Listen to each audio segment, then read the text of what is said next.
Hey everyone, this is Alex USA Days.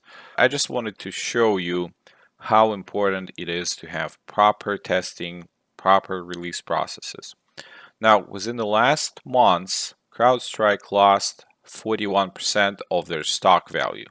So from almost $400, they're down to $224, and they keep on dropping. Now, their revenue is 2.24 billion according to 2023 data, where their current market cap for them is around 50 something billion. So their market cap for their stock is 25 times higher for the revenue, which is not guaranteed this year and next year and going forward because of the loss of trust from customers that got affected by this issue. And as we get into the future, how it unfolds, we already start seeing some of the lawsuits coming up and possible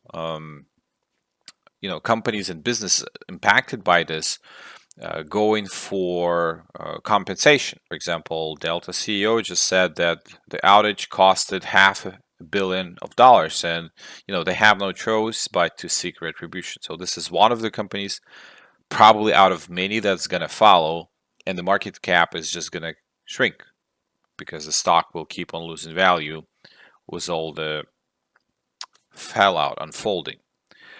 And interesting enough, small, simple test.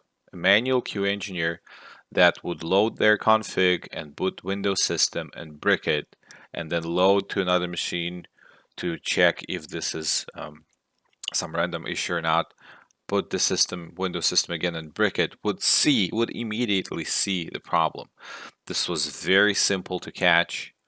And this is showing that you can't over-rely on having an automation in place. Just having automation only, you will have false positive, you will have coverage that might get outdated really fast unless you maintain your automation all the time. And what if there's a bug in your automation that you will never know about until something bad happens? So it is critical to have a good mix of manual and automation QA engineers, and it is critical to have proper release processes. But even with proper release processes, if you, let's say, release to only 1% of users, but your 1% of users still impacts millions of machines, or let's say hundreds of thousands, this is still pretty bad. So not only good release practices, but being able to test properly and roll back if needed. I mean, this is all very important. This thing is going to unfold for months to come, and it's hard to say now when it's going to stop and how it's going to end.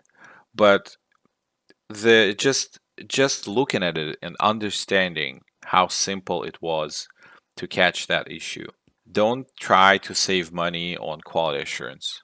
Don't try to pursue new features and due dates to release something if you're cutting corners on testing and quality, because you might save a day or two, or maybe even some amount of money, but in the end it might cost you everything, right? And CrowdStrike would be an example of that. Okay, this was Alex USA Days. Thank you for watching, and bye bye.